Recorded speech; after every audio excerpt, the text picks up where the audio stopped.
Hi guys, Mrs. Byers here. I'm here to explain to you how to use the scavenger hunt and the interactive map that goes with it. So first thing that you'll do, you already found this video, so nice job on that.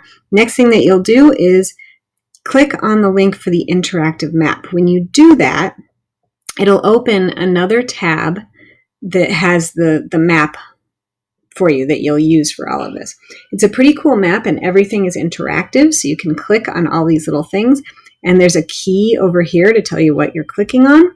Then at the bottom, there's a timeline that you can click on all these little circles that tells you something about what's happening during that time.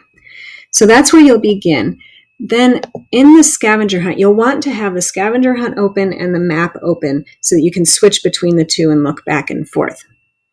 Each question tells you where to begin looking.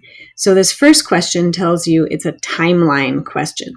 So you'll look at that, and then you'll go to the timeline to find the answer to your question. And then that particular question is a fill in the blank. So you'll answer the question by filling in the blank from the information you got on the timeline. The next one is a geography question on the Tigris and Euphrates rivers.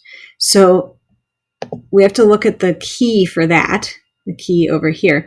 And it tells us that the geography information has this little swirly windy symbol.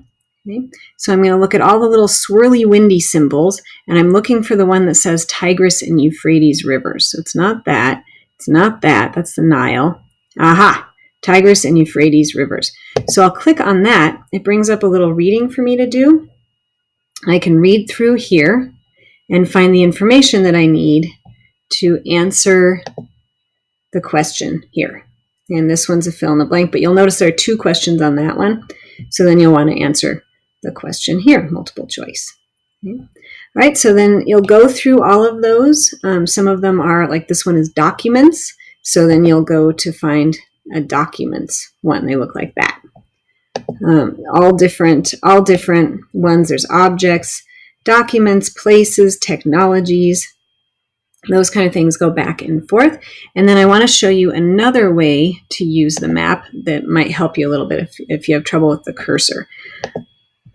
Okay, so another thing that you might need to do, sometimes all these little symbols get sort of on top of each other and it's hard to grab one that you're looking for.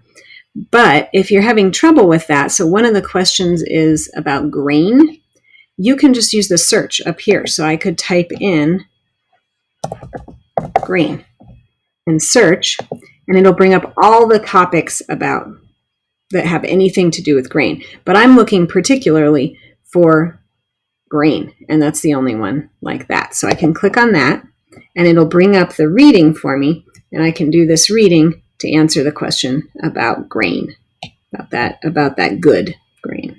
Okay, all right, so you'll do that. You'll answer the questions in the scavenger hunt. You can do it as many times as you want. So if you miss a couple, go back and redo it again, and then you'll submit here at the bottom.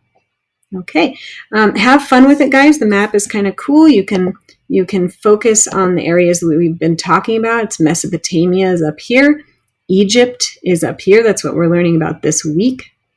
But you can also take a look at what's happening in the rest of that part of the world, on this side of the world, during that same time period. You can learn about bananas over here, and stone megaliths and what's happening in China, in India, and different things. So you can take a look at as much as you want, and make sure to use the scavenger hunt place or names up here to help you figure out where to navigate.